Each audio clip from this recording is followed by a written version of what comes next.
एकदा एका कंजूस माणसाने आयुष्यभर मन मारून 5 करोड रुपये जमा केले आणि आता पुढील सर्व आयुष्य काम न करता जगण्याचे स्वप्न तो पाहू लागला.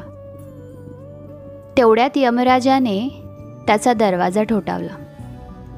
त्या माणसाने यमदेवाकडे 1 वर्ष वेळ मागितला. यमदेवाने त्याचे काहीच ऐकले नाही. शेवटी त्या माणसाने आपली अर्धी संपत्ती यमदेवाला देऊ केली आणि फक्त 3 दिवसांचे जीवन द्या असे सांगितले. तरीही यमदेवाने त्याचे काहीच ऐकले नाही.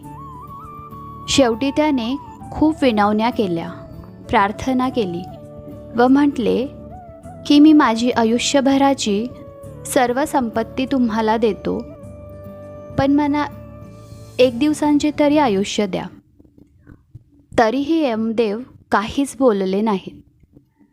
मग त्याने मला एक संदेश तरी लिहिण्याची परवानगी द्या व त्यानंतर मला न्या असे सांगितले. त्याने एका कागदावर लिहिले, जो कोणी माझा हा संदेश वाचत आहे त्याला मी सांगू इच्छितो की आयुष्यभर फक्त संपत्ती मिळवण्याच्या भानगडीत पडू नका. संपत्ती मिळवण्याबरोबरच तो क्षण स्वतःसाठी जगून घ्या.